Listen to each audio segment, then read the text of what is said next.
ആ വീടുകളെല്ലാം ദൈവത്താൽ അനുഗ്രഹിക്കപ്പെട്ടിട്ടുണ്ട്.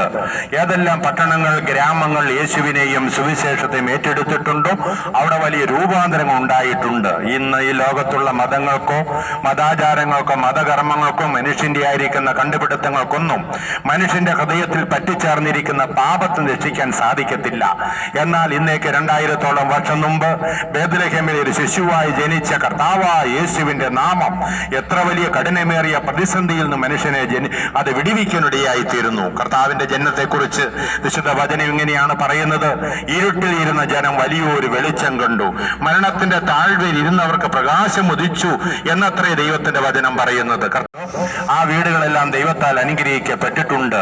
ഏതെല്ലാം പട്ടണങ്ങൾ, ഗ്രാമങ്ങൾ യേശുവിനെയും സുവിശേഷത്തെയും ഏറ്റെടുത്തിട്ടുണ്ടോ അവിടെ വലിയ രൂപാന്തരങ്ങൾ ഉണ്ടായിട്ടുണ്ട്. ഇന്ന് ഈ ലോകത്തുള്ള മതങ്ങൾക്കോ മതാചാരങ്ങൾക്കോ മതകർമ്മങ്ങൾക്കോ മനുഷ്യന്റെ ആയിരിക്കുന്ന കണ്ടുപിടുത്തങ്ങൾക്കൊന്നും മനുഷ്യന്റെ ഹൃദയത്തിൽ പറ്റിച്ചേർന്നിരിക്കുന്ന പാപത്തെ രക്ഷിക്കാൻ സാധിക്കത്തില്ല.